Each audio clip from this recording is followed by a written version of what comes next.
Welcome to the Tanya Acker Show. The Sean Diddy Combs trial has been so explosive and has so many people asking questions about different aspects of it, like what happens if there's a presidential pardon, for instance, that I think the law of it all can really fall between the cracks. For instance, a lot of people saw that video of Combs abusing Cassie Ventura. But what does that video mean in the context of what the government must do here? Carry its burden and win this case? And what happens if the prosecution fails? So, here to answer some of those questions and more is the Emmy-nominated Laura Coates. You know Laura as CNN's chief legal analyst and anchor of Laura Coates Live. She's been in court every day in this case, and she can shed light on many, many things. Here's my conversation with Laura. Thank you for being here. Please remember to subscribe. Here I am with Laura. I just learned that Laura Coates has a dog who also likes to photobomb and Zoom bomb her meetings. Clean himself bomb. And Yes. You're going to go, I'm trying to be classy here. And can you pretend that you had a bath this year? Please? Thank you. Stop What are licking we yourself. My God. Oh my goodness. You take the dog out of the house, but you can't take finish it somehow, however you want. So welcome to my fellow dog mom, Laura Thank Coates. you. I enjoy your commentary. I enjoy your reporting. Thank you. And I particularly enjoy it as a lawyer. I think that the way that legal stories are communicated, especially to non-lawyers, is incredibly important. It's becoming more important as people, I think, have sort of different views of how the legal system works for different folks. But you really stay on top of it, and you do a great job of communicating to viewers what the legal stakes are. So with all of that, finally, welcome, Laura. Thank you for being here. I really appreciate the invitation. I'm glad to talk to you. Thank you. And thank you for those nice things you've said. I appreciate that. You know, we have to start talking about Diddy. I'm riveted by the trial. I think that an important thing to explain to folks who may not know is why this is a federal case. So for instance, a lot of folks saw the video, the abuse of Cassie Ventura in that hotel. If that were if you were going to trial on that, right? Like that would normally be prosecuted in state court as a state crime.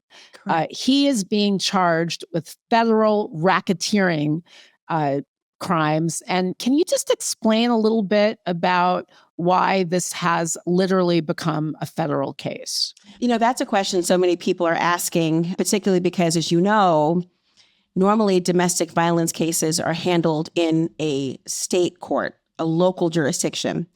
But prosecutorial discretion is going to be a really big part of my answer, frankly, because prosecutors, as you well know, have the ability to bring a case where they believe the allegations will fall under the jurisdiction and according to the laws that they are seeking to prosecute in this instance. And so I wonder if the jurors themselves are asking that question. Certainly the defendant has probably asked through his counsel, why this case, why me, why the federal courts? But they have to prove these very serious charges. And RICO, notoriously difficult. Now, certainly the SDNY, as it's called, has a very high conviction rate. But RICO charges are difficult because it requires the jurors to connect dots and kind of this big jigsaw puzzle. What they have to prove for RICO, or racketeering, or known as sort of the mob sort of crimes, is that there is an enterprise, a group of people who are working in concert in some way to engage in criminal activity for a common end. So it could be, in this allegation they're talking about, that it was the enterprise of the corporation, different employees of Bad Boy or other employees under the corporate umbrella space that Diddy controlled, who were working together to either facilitate crimes. It could be things like arson, bribery, obstruction of justice, kidnapping. I mean, the list really goes on and on. And they worked together to do those, but it had to show a pattern of behavior. It can't be just one instance necessarily. It's a pattern of behavior. And if they can prove the enterprise, the so-called predicate crime, as I've just listed, and a pattern of behavior, you have to show what the end game was. Now, what these prosecutors are suggesting is that all these people were conspiring together in order to help Diddy's otherwise legitimate businesses be involved in illegitimate and criminal activity. What would that be? The sex trafficking, the maintenance of exploitation of Cassie or other victims. There is the discussions about what crimes may have allegedly occurred, whether it's been the allegations of Kid Cudi's car having a Molotov cocktail thrown into it to fill that arson charge. But it's a very difficult picture to paint precisely because these are not independently charged by the prosecutor. They have to ask you to connect these dots. The sex trafficking involves force or coercion of somebody to engage in a non-consensual sexual act. There's also the idea of interstate prostitution and interstate movement. And so these are very serious allegations that could have a lifetime in prison if found guilty. But I think a lot of people, when they first heard about this case, Tanya, were thinking to themselves, I saw that horrific video. He admitted in opening statements that he is a domestic batterer. Why weren't those crimes charged independently? And the simple answer is they didn't have to in order to prove RICO. I haven't sort of thrown this out there before, but ooh, I'm intrigued. It strikes me that it's great to bring a sex trafficker to justice if these charges are ultimately proven. But it strikes me that I wonder if the theory of this prosecution hasn't sort of lost sight of this very basic thing that we all saw happen. And so if somebody opens their case by saying, yes, I'm a domestic abuser, but maybe I'm not all of these other things, are we losing sight of the domestic abuse by trying to kind of hang hats on this much harder and more complicated criminal prosecution? Have we actually forgotten what happened to her in that hotel lobby in plain sight? That was not in private. Have we somehow lost sight of that in the kind of legal analysis of all of this because of the prosecutorial discretion? Gosh, I sincerely hope that people are not losing sight of the seriousness of domestic violence. And I often have thought to myself in the courtroom when I watch the prosecution and at times the defense play that horrific video time and time again, I worried, as I would have as a prosecutor, I would have worried about people being desensitized to something or somehow normalizing it, or God forbid them saying, oh, this again. I've already seen this, as if each time you witness it, you feel a little less empathy and compassion and horror for what has transpired. So I hope that people are not turning a blind eye or dismissive of the feelings they had initially of it. Having said that, I do believe that there is always the risk that people will ask that particularly judgmental and I think societally problematic question of, well, why did she stay? Now, it's not that I think human nature is not entitled to ask that question. It is human nature to ask the question, provided it's not a rhetorical one, and you really want the answer. But I think and I fear that sometimes people will ask that question as if the next statement would be, because obviously, and then try to fill in what they assume the person would have been thinking. And I think that's the risk, I think, societally that we as a human race have to grapple with. Our own preconceived notions about the choices people make and people's ability to either have or withhold and deny their own free will. I share your concern when I think about the videos being played and how people have, if you go online, the court of public opinion has been quite savage. It is harsh. Savage. Ever since the video came out. Harsh. That court is harsh. That court didn't have to have a voir dire. People signed up for jury duty in the court of public opinion like they would never in a courtroom. But I hope people are not getting so desensitized. The focus on the RICO and sex trafficking cases, that is part of it, though. Part and parcel to those claims involve violence, involve the allegations that, hey, this video, the prosecution wants the jurors to believe, is what happens when you try to leave. That's what they're trying to convey to the jurors. Whether they're becoming desensitized in the process, I can't tell. If the government does not meet its burden on connecting the dots in terms of proving these federal charges, is there still an opportunity for a state prosecution? And I think that becomes even more relevant because there's been conversation about whether or not, if convicted, he could get a presidential pardon. I think there's become an increasing amount of talk around that. So assuming, let's just say, and let's bracket that. We can come back to your thoughts on that. But assuming, because there are going to be jury instructions in this case, right? Of course. I think that, another great thing you do when you're talking to your audience about these high profile cases is that it's not just a bunch of people get to pontificate and then the jury just reads a whole bunch of stuff and they make a decision. A jury's given very specific instructions, and this is the lawyer's tool to really try to focus the thinking. So let's just say the jury does not find that the government met its burden. Then what happens next? Can he be tried for what we all saw in that hotel? Well, first, you make a great point on jury instructions that I think just needs to be underscored, that sometimes jury instructions can run counter to what people in the jury pool were already thinking. It could be that they're now telling them, actually, the definition I need you to follow is not the one that you had in your head. It's according to this. And they will fight. The parties will fight over the nuances and the details of those instructions to try to make sure that what they think the jury thinks is what the jury instructions actually read. Second of all, there are statute of limitations that can be run, particularly on allegations of abuse and violence at the state level. It's not an indefinite amount of time that you have to bring cases against someone. And there's good reason for that. Part of that reason is because defendants are presumed innocent and need to be able to defend against an allegation. And the more time that elapses, the more likelihood that there is going to be evidence that could, what they say, exonerate or exculpatory evidence, a fancy way of saying that proves they're not guilty, could disappear. Memories could fade. The ability to say where you really were on that day can change. And so there's a social imperative where we say we want to have a clock running on claims. And for some of these claims, that could attach. So at the state level, some of these could go away. On the other hand, at a federal level, if they were to acquit and find him not guilty, double jeopardy attaches. And so the same crimes could not be charged again.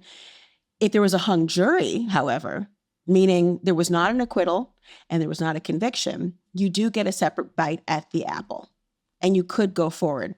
Now, the prosecution can be sometimes really hesitant to do that, Tanya, because they then have to guard against the fact that the new jury pool is well aware that they could not secure a guilty verdict the first time. And the new jury pool has to now address what other preconceived notions they have, what other biases they may be bringing in, plus the knowledge that the government failed to convict the first time around. So it doesn't always happen that way. And you have to wonder if that's sometimes what the defense is playing to. They just need one juror, just one. They just need one. So assuming acquittal, then a prosecutor, and I think it's important for people to kind of understand how charges and acts that we all see kind of work together hand in hand. So if assuming in the event that he is acquitted of these federal charges, a state prosecutor couldn't say, hey, I'm not charging you on RICO or trafficking. I saw this video of you committing really horrible abuse on another human, and I am going to charge you just for that. Would that be prohibited under double jeopardy in the event that Diddy is acquitted? No, because he hasn't been charged already with a federal equivalent of that abuse or violence. But the statute of limitations period, I think, would have lapsed potentially on a claim depending upon which act of violence we're talking about. One of the saddest things about this case has been the number of allegations of violence. The video captures but one, but some of the testimony describes in great detail extensive horrors. And so there might be some examples where a state level prosecutor could say, even if the limitations period has run, there were other instances more recent that I can charge you on. But, the defense in their opening statements, Tanya, again, they essentially said, we're going to own domestic violence, which kind of made some people's jaws drop a little bit and think, what a remarkable statement to say. But the reason they said that, and they went on to say the next sentence, and I'm paraphrasing, of course, was, had this case been charged as what you're talking about, Tanya, as domestic violence, we wouldn't even be at this trial, implying that they would have already pled out, they would have admitted to guilt already, they would have said this happened.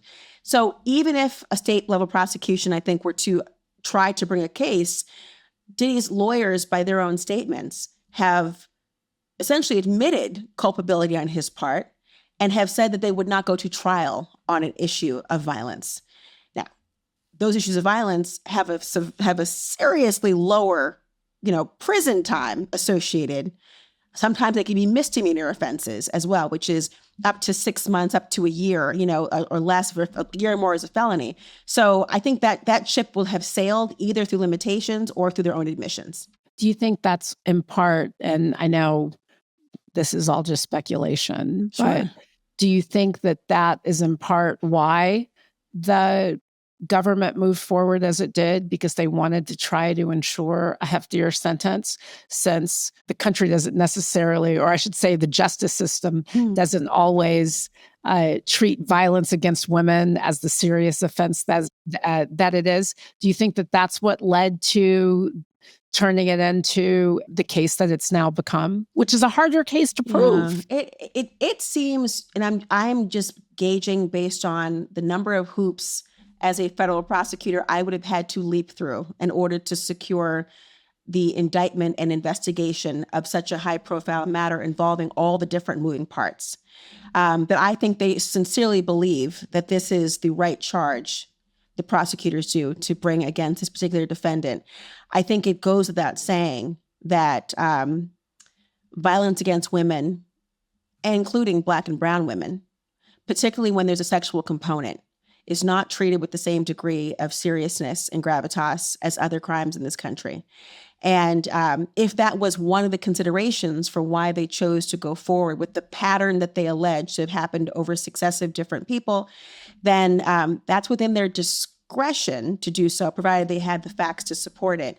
But just look at legislation, how difficult it has been for people to put their legislation and resources where their moral compass is pointing, and taking quite seriously violence against anyone.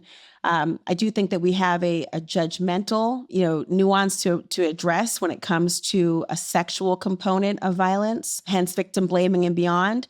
But I think, we as a society know the reason that this case perhaps has such a huge interest, Tanya, is because it's more than about the individual players. Yeah, and it's about people, or at least one person who was so familiar to us, who a lot of us, we grew up with the culture and the music and all that stuff. And so I think that it has a certain personal resonance. What do you think the likelihood is of a presidential pardon? And again, I know that that's a prediction that is not just, that's really like rolling the dice. Who knows? That's an impossible thing to predict. But as you read the room, as you have analyzed and studied the decisions of this president, what is that? What's the possibility of that look like to you? Interestingly enough, and it's not often that one gets to use these two names in the same sentence, but I interviewed Suge Knight about this very question. And he believes that President Trump would, in fact, entertain a pardon. And then President Trump was asked and addressed the idea that he had not necessarily ruled out, because he had not really been looking at the case, to be quite fair. It's not as if this ought to be the top of his priority lists in running the country. I think that there are some valid reasons why people could believe that President Trump would be interested in this case. I don't think I've ever heard the words Suge Knight and thinks the president should like in the same sentence. I don't think I've never heard those two concepts conjoined. So, and you know what? You might never again. This is the first time for everything. It's interesting because, obviously a president can pardon someone for a federal crime. They can pardon someone before there's even a conviction. They can pardon someone before they're even charged with the crime. We've seen preemptive pardons, as they're called. He can decide to commute a sentence in some way. He can do a lot of different things. There are some complicating factors, though, when you're talking about this particular case. On the one hand, President Trump has not been shy about describing his disdain, and that's a nice way of saying it, for what he calls lawfare, where he believes that prosecutors are exercising their discretion in a way to either chill speech or encourage a type of groupthink or punish a political person or whatever it might be. So there's that aspect of it. He has not been shy about his anger towards New York prosecutors specifically as well.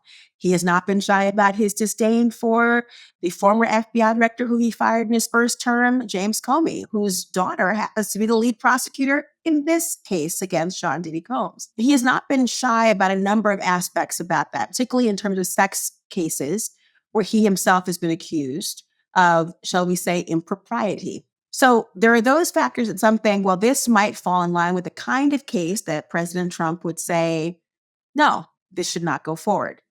But the testimony that has come in is quite distinct from any of the allegations against, say, President Trump, or as civilian Trump when he was alleged to have and was accused of different crimes. So there is that aspect of it. And I think given the nature of the crimes that have been alleged, it would be a bad political optics, perhaps, to think this is somebody that would warrant that.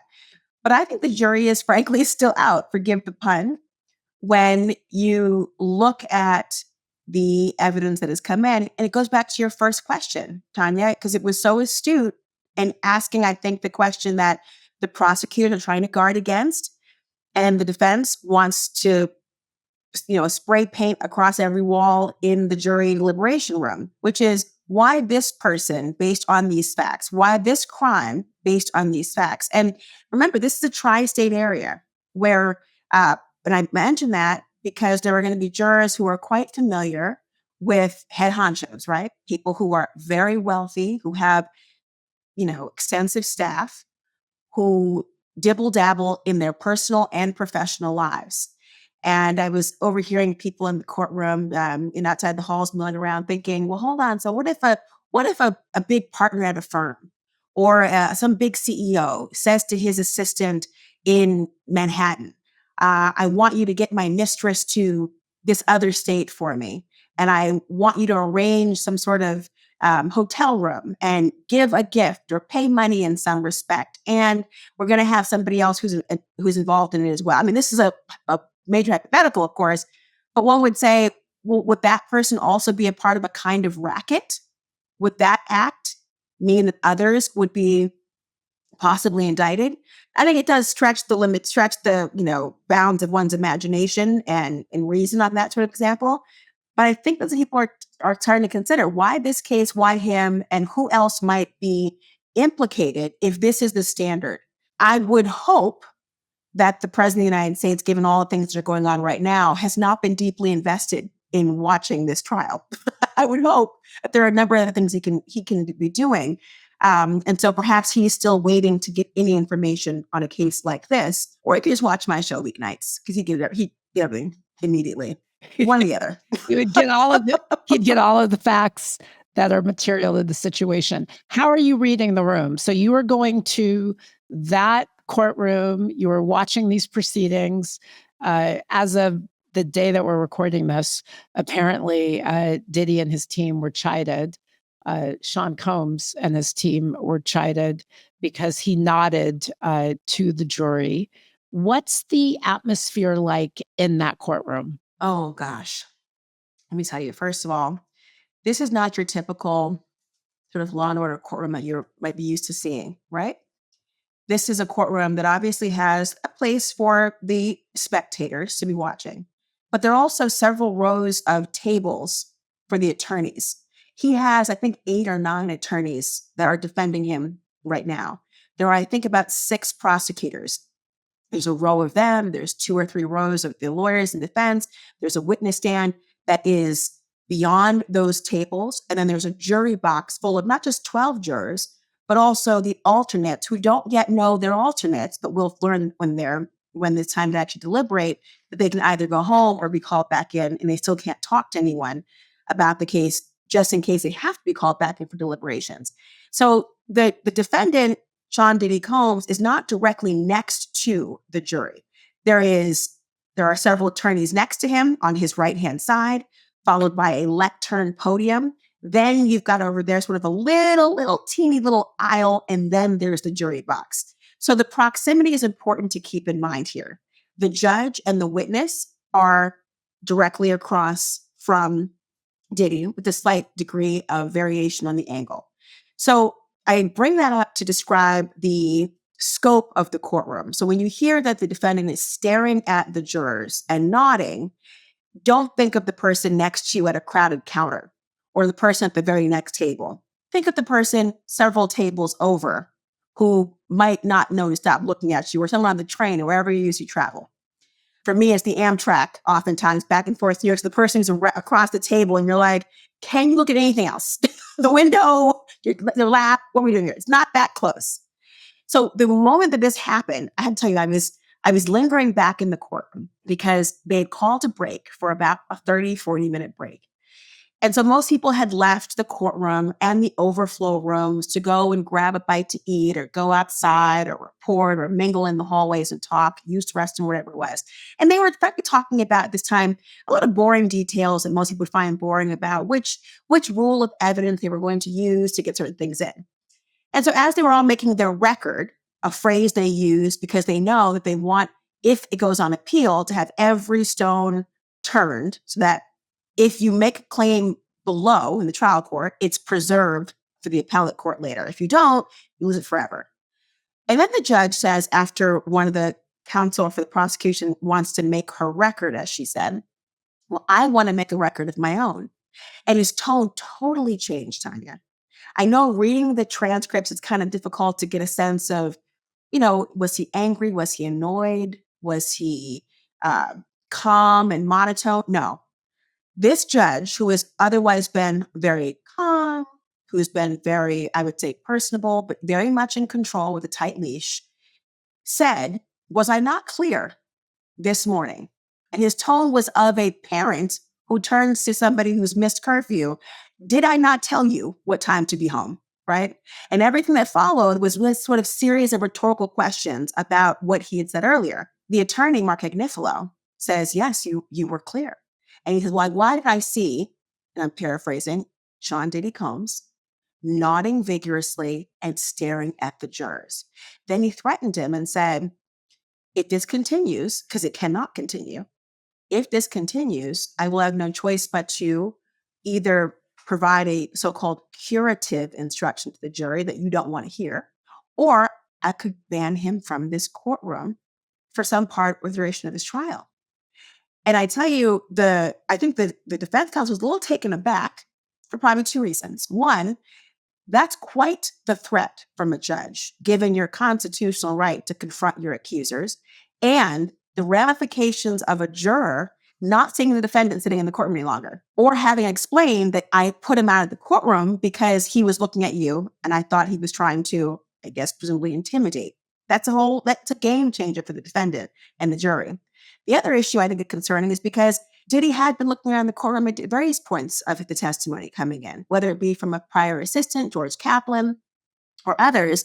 He has nodded repeatedly. He has looked in the direction of the jurors as well. And so some were thinking, Your Honor, why are you making this comment now? Well, I think also because you've tried cases, I've tried cases, and when you have a client who is engaging with a jury, it's like a fine line, because you want them to make eye contact, but not too much. You want them, it's weird, for instance, if someone is saying horrible things about your client, whether it be a civil or a criminal matter, and they're just blank, right? Like if I accuse you, Laura Coates, of something horrible, and you just sit there like with no response, that's something that people take note of. So I wonder, like, what do you as a lawyer think? And I know you got to go. We have so much more. Before I finish this question, I'm going to secure a promise from you to come back. Of course. But I wonder, what do you think, like, how do you draw that line? So if you are representing Diddy and the judge has said, you're making too much eye contact or don't nod. And again, I'm not saying these things out of any particular, this is not informed by my approach to the substance of these allegations. It's more about like what one should do and expect of someone who's on trial. Well, I don't expect any defendant to be a cardboard cutout of themselves for the very reason you said. It is human nature to judge one's reaction or failure to react. So that's not the issue. He can react in some way, although the more theatrical, the more the judge is likely to tighten that leash and try to attach that muzzle. The issue in the line is drawn when jurors feel themselves being watched and studied in a way where they believe that they are trying to be persuaded one direction or the other. And a judge has got to guard against jurors feeling uncomfortable and not being silent participants in the process. Jurors themselves are told they can't be reacting to things. I took out a Tic Tac in the courtroom, and you would have thought that the marshals had a wanted poster of me for 17 years. I was like, okay, you know what? My bad. Do you want a Tic Tac too? No? Okay, I'm good. So I get that the judge, they want to have decorum in, the esteemed federal court. So they can have a reaction as the defendant. But the courtroom, the jurors, everyone is told repeatedly throughout the course of the trial not to react audibly to anything, because it can be very leading to a witness, intimidating to the witness. It can be intimidating to the jurors and beyond. And it could backfire. Strategically for a defendant, it could backfire, because if they believe that you're staring at them and nodding, not because you're like, see, you see it too, two things can happen. One, they could say, I don't need you to tell me what to see, because if it's obvious enough, why are you engaging with me? Or two, it could be, there's been a lot of violent testimony coming out about how you have sort of become a puppet master of things. And I feel like you see my face, my identity is not known, but this eye contact makes me uncomfortable. And based on the testimony that's come in, I might think we have an issue that could backfire on Diddy as well. So in one way, the judge protects him by, almost saving him from himself. On the other hand, it protects the jurors from having to be the ones to say, excuse me, I'm now uncomfortable. But you got to really advise your client beforehand that if you are going to use theatrics, you better be right about the moments. Because if you guess wrong, that roulette, it's a killer. They can totally backfire. Those theatrics can backfire. For defense counsel too, and prosecutors. That is the same thing. For everybody. For everybody. Juries don't like too many objections. Yeah. They don't want to feel like they are sort of being held hostage to the theatrics of the legal participants. So I think all of that's right on point. I know you got to go. If you just would tell us what is coming up in this trial and how much longer do you expect this to go on? Well, let me start with the how much longer, because this jury, when they were voir dired, or voir dired, depending upon which side of the Mason-Dixon line you find yourself, wherever you were, they were told this would be done by July 4th. We were then told about a week and a half in that because the prosecution had changed some of their witnesses or orders, that the defense had to change their strategy, and it might take a lot longer than that. So the 8 to 10-week trial could go longer or shorter depending upon how this prosecution concludes their case in chief, as it is called. I would say you probably have at least a few more weeks because you have to take into consideration the defense's ability to bring their case as well. Whether Diddy will ultimately testify is really only Diddy knows at this point in time what he intends to do, and his answer might change to himself between the days and nights. I do think what you need to have if you're the prosecution going forward is there have to be witnesses that make things, Jack Nicholson, A Few Good Men, crystal clear. You do not want your jury with less than 20/20 vision about the picture you're trying to draw. If they are thinking to themselves, all right, no, this is a violent man. This is somebody who is a domestic batterer. This is somebody who is a drug user. And this is somebody who has a lot of money. But what'd you charge again? That's the death knell for the prosecution's case. So they have to really paint a very clear picture and thread together all of the witnesses. And in particular, they have to show more people, I would presume, from the enterprise itself. We've heard a lot about the security guards. We've heard a lot about different personal assistants and employees and inner circle people. I wonder if they'll call them. I wonder who will call them, the defense or the prosecution. So there's a lot more to finish, I think, this burden of proof from the prosecution. But I think everyone's asking the same question in terms of who might the defense call and will it be Sean Diddy Combs? If you were representing him, if you were on his defense team, knowing everything that you know, you are in court, you're seeing stuff that everybody's not seeing, would you put him on the stand?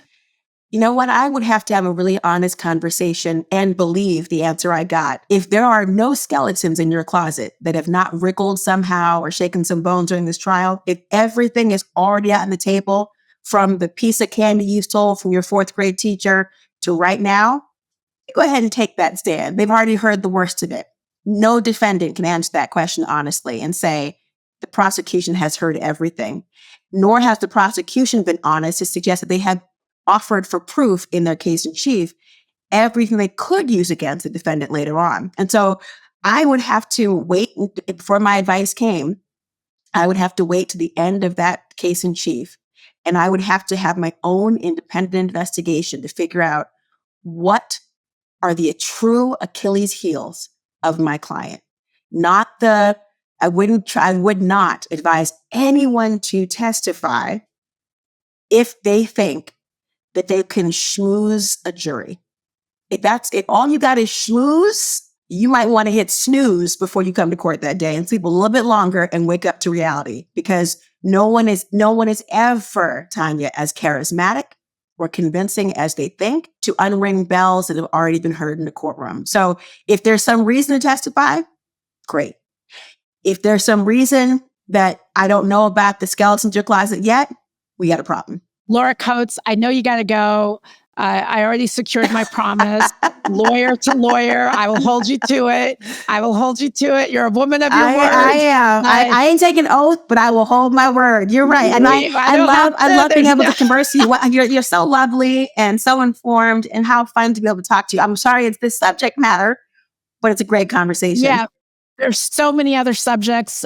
You explore so much on your show, Laura Coates Live. Your trial coverage has really been quite on point. We know you're doing a special on this. So Thank you. I can't wait to have you back. And thanks so much for showing up. Thanks, Tanya.